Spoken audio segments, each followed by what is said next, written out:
कि हमसे कोई पावरफुल पोजीशन में है, हो सकता है फादर हो, घर उन्हीं के नाम पे है, अब रहना उन्हीं के घर में है, अब क्या करें? और वो हो सकता है अपनी पावर को मिसयूज कर रहे हैं, हमें कुछ भी बोल रहे हैं, फिजिकली हमारा टॉर्चर नहीं कर रहे बट मेंटली हमारा टॉर्चर कर रहे हैं सुबह से रात तक। अब क्या करें? या किसी कंपनी में आप काम करते हो, वहां पे जो बॉस है वो अनड्यू एडवांटेज ले रहा है अपनी पोजीशन का, वो आपको अननेसेसरी आपका मेंटल टॉर्चर करते चले जा रहे हैं, अब क्या करें?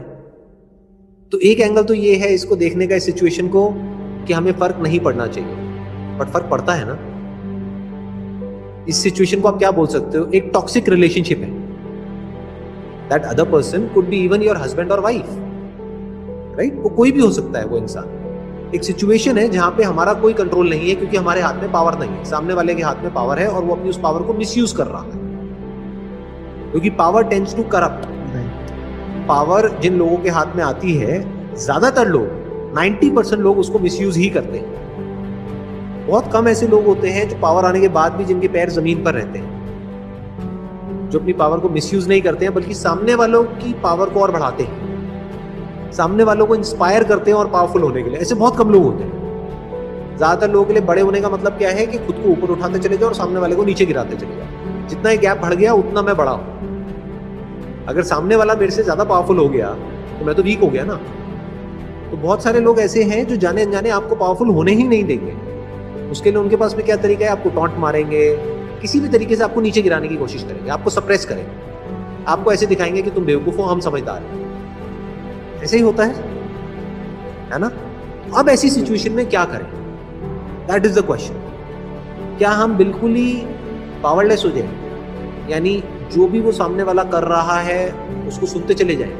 वो क्या है? वो एक तरीके की टॉक्सिक रिलेशनशिप है। कोई हस्बैंड है अपनी वाइफ को डोमिनेट कर रहा है, आज सिर्फ बोल रहा है, चीख रहा है, चिल्ला रहा है, कल मारने पीटने लग जाएगा, तो उसकी तो हैबिट ही बन जाएगी। तो बेसिकली जब भी कोई बंदा आपके साथ में कुछ गलत करता है या आपको अंदर से लगने लग जाता है कि ये रिलेशनशिप टॉक्सिक होती चली जाती है, तो या तो उस रिलेशनशिप को रीडिफाइन करो, वहीं पे रहो, उसी कंपनी में रहो, उसी घर में रहो, और एक स्टैंड ले लो कि अब आज के बाद में ये नहीं चलेगा। Simple. There are situations where you have to fight for your right. आप अपने हक के लिए लड़ रहे हो। आपका हक क्या है? आपकी सेल्फ रिस्पेक्ट। अपनी सेल्फ रिस्पेक्ट के लिए लड़ रहे हो, तो लड़ना ही पड़ेगा ना। अब लड़ करके दो चीजें हो, या तो वो पावर गेम बराबर का होगा, जब हम अंदर से अपनी पूरी पावर के साथ में सामने वाले को बोलते हैं कि आज के बाद में दोबारा से नहीं होना चाहिए, या तो वो होना बंद हो जाता है। फॉर एग्जाम्पल, कोई एम्प्लॉई है, वो अपने बॉस को जाकर के उसने बोल दिया कि सर बस अब बहुत हो गया, तो आज के बाद में अभी ये जो आपकी जो वे ऑफ टॉकिंग है, इसको अगर अब आपने चेंज नहीं किया तो मैं भी चुप नहीं रहूंगा, उसके बाद में जो आपको करना हो कर लेना। तो या तो वो बंदा सोचेगा, अगर आप उस कंपनी के लिए काम के होगे तो सोचेगा कि यार मैं अपने वे ऑफ टॉकिंग को ही चेंज कर लेता हूं, क्योंकि इसके जाने में मेरा नुकसान है, इसके रहने में मेरा फायदा है, चलो कोई बात नहीं। बट अगर उसको ये लगता है कि आप चले भी जाओ तो कोई फर्क नहीं पड़ता, तो फिर तो ऐसी कंपनी में आपको वैसे भी नहीं होना चाहिए। समझ गए? बिल्कुल। जिस कंपनी के लिए आपकी कोई इंपॉर्टेंस ही नहीं है, वहां पर आप रहोगे तब तो वहां पर सुबह से रात तक आपका टॉर्चर ही होना है, और क्या होना है। तो उस कंपनी से निकलो, किसी ऐसी कंपनी में जाओ जहां पर आपकी इंपॉर्टेंस हो। अगर कोई ऐसी रिलेशनशिप है जहां पे आपकी कोई इंपॉर्टेंस नहीं है, आपकी कोई रिस्पेक्ट नहीं है, तो उस रिलेशनशिप से निकलो, या तो वहां पे अपनी रिस्पेक्ट को अर्न करो। वो अर्न करने के लिए लड़ना पड़ेगा तो लड़ो, उससे भी सोल्यूशन नहीं निकल रहा तो छोड़ दो ना उसको। क्यों आपके पास में बैठे रहना है और जलते रहना है और रोते रहना है? ये थोड़ी अलग है। टॉक्सिक रिलेशनशिप का मतलब ऐसा है जहर को पीना। तो रोज रोज जहर को क्यों पीना? एक ही बार पियो ना। तो समझ गए? वो रिलेशनशिप आपको कुछ दे भी रही है, आपसे कुछ ले भी रही है। हर रिलेशनशिप ऐसी ही होती है। तो जब तक ये इक्वेशन 50-50 है तो बहुत ही बढ़िया है। जितना आपको उस रिलेशनशिप से मिल रहा है उतना ही आप दे रहे हो, बहुत बढ़िया है, बहुत अच्छी रिलेशनशिप है। बट कोई ऐसी रिलेशनशिप है जो आपसे ले तो रही है 90%, आपको दे रही है सिर्फ 10%। तो या तो सामने वाले बंदे को बोलो, जैसे बिजनेस में होता है पार्टनरशिप में, कि भाई या तो तू भी उतना ही काम कर जितना मैं कर रहा हूं, अगर 50% ले रहा है तो, या फिर तेरे को आज के बाद में 10% मिलेगा, 90% मेरे को मिलेगा। नहीं करना तो भाड़ में गई है पार्टनरशिप। तो वहां पे ये स्टैंड लेना होगा। तो अब ये जो इमोशनल ब्रेकडाउन हो जाता है हमारा, मतलब इमोशनली हम पूरी तरह से अंदर से टूट जाते हैं, खत्म हो जाते हैं, उसका क्या सोल्यूशन है? देखो, एक है थियोरेटिकली हम कुछ बोल रहे हैं, थियोरेटिकली हम क्या बोल सकते हैं कि ऐसा करना चाहिए, वैसा करना चाहिए, वैसा करना चाहिए, बट वही कहते हैं ना कि जिस पे बीतती है उसी को पता लगता है। हाँ, यस सर, है ना? हाँ, क्योंकि दिमाग काम करना बंद कर देता है उस टाइम पे बातें समझ नहीं आ रही होती, क्योंकि अंदर तक बंदा पूरी तरह से हिल जाता है, बुरा हाल होता है। बिल्कुल ऐसा है जैसे जिसको हम ब्रेकअप बोलते हैं, वो पता है कैसा है? बिल्कुल ऐसा है जैसे आपका कोई बॉडी का पार्ट है, या मान लो नाखून है, उसको कोई प्लास से पकड़े और पकड़ करके खींच दे, तो फिजिकली कितना दर्द होगा? सोचने भी दर्द हो रहा है। सोचने में ही दर्द हो रहा है, तो सोचो अगर एक्चुअल में कोई कर दे तो फिजिकली कितना दर्द होगा? बहुत दर्द होगा। ऐसे ही इमोशनली अगर किसी के साथ में बहुत ज़्यादा अटैच्ड हो जाते हैं और आपका टाइम बहुत अच्छा चल रहा होता है, and you feel as if कि भाई अब तो हम कभी अलग हो ही नहीं सकते, और उससे अलग हो जाओ, उतना ही दर्द होता है, अंदर तक हालत खराब हो जाती है, कुछ भी समझ नहीं आ रहा होता है कि क्या करें, दिमाग काम करना बंद कर देता है, क्योंकि वो पेन हमारे ऊपर बहुत ज़्यादा हावी हो जाता है। तो अब ऐसी सिचुएशन में क्या करना चाहिए? इसका मैं एक्चुअल में आपको बता देता हूँ सोल्यूशन क्या है। एक है थ्योरेटिकल सोल्यूशन, वो क्या है कि हम अपने आप को मजबूत बनाएं, एक्सेप्टेंस, हम एक्सेप्ट कर लें।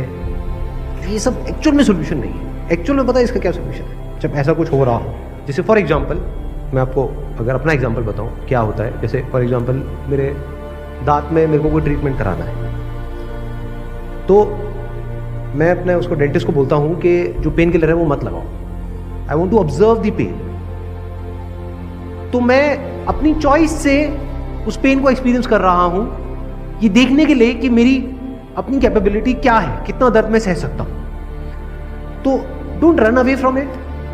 ये जो इमोशनली हमारी जो इतनी बुरी हालत है, इमोशनल ब्रेकडाउन है, if you try to suppress it, if you try to divert your attention from it, ये सब काम नहीं करेगा और कॉम्प्लिकेटेड होता चला जाएगा। फेस इट कि देखता हूं मेरी लिमिट क्या है, मेरी थ्रेशोल्ड लिमिट क्या है, मैं कहां तक दर्द को सह सकता हूं या सह सकती हूं। तो वहां से आपको एनर्जी मिलती है। अगर उस लिमिट को आप बढ़ाने के लिए एक्ट करोगे तो just be one with it, मतलब उसके साथ में जुड़ो, उससे भागो मत। मतलब you are feeling bad, just be one with it, मतलब अपने आप को अंदर से बोलो आराम से अकेले में बैठ करके, देखती हूं मेरे को कितना बुरा लग सकता है, I am not afraid, let me see कि मेरी लिमिट क्या है, मैं कहां तक सह सकती हूँ, देखती हूँ कि मैं मरती हूँ या नहीं मरती बिकॉज ऑफ दिस पेन, देखती हूँ ये पेन मेरा क्या करता है, देखती हूँ क्या थॉट्स आ सकते हैं मेरे माइंड में, किस लेवल का। रोको मत थॉट्स को, डोंट से कि नहीं मेरे को उसके बारे में नहीं सोचना है, देखती हूँ क्या हो सकता है, देखती हूँ इसकी अपर लिमिट क्या है, मैक्सिमम कहां तक जाए। तो once you start pushing your limits, अब आप देखते हो तो कोई बड़ी बात नहीं है, आपको ये रियलाइज हो जाए अंदर से कि ये सब जो साइकोलॉजिकल लेवल पे जो होता है ना, एक है फिजिकल पेन जिसकी मैंने बात करी वो नाखून वाले की, उसमें तो एक्चुअल में दर्द होता है। ये जो साइकोलॉजिकल पेन है, this is subjective, this is not objective. दोनों में फर्क है। मतलब ऑब्जेक्टिव क्या है कि अगर नाखून किसी का भी उखड़ेगा तो उसको सबको दर्द होगा, कोई भी ऐसा नहीं है जिसको दर्द नहीं हो। बट ये जो साइकोलॉजिकल पेन होता है, दिस इज सब्जेक्टिव, यानी ये डिपेंड करता है आपके ऊपर कि आप उसको किस तरह से देख रहे हो। उसी सिचुएशन में, एग्जैक्ट सिचुएशन में बहुत सारे लोग होते हैं जो बड़े आराम से मूव ऑन कर रहे होते हैं, कुछ होते हैं जो बहुत ही बुरी हालत जिनकी हो जाती है, कुछ है जो एक ठीक है मॉडरेशन में करके आगे बढ़ जाते हैं। So that all depends upon your willingness to face it. और जब पूरी तरह से once you are open for that psychological pain, तो धीरे धीरे जो साइकोलॉजिकल पेन है ये आपके ऊपर हावी होना बंद हो जाता है।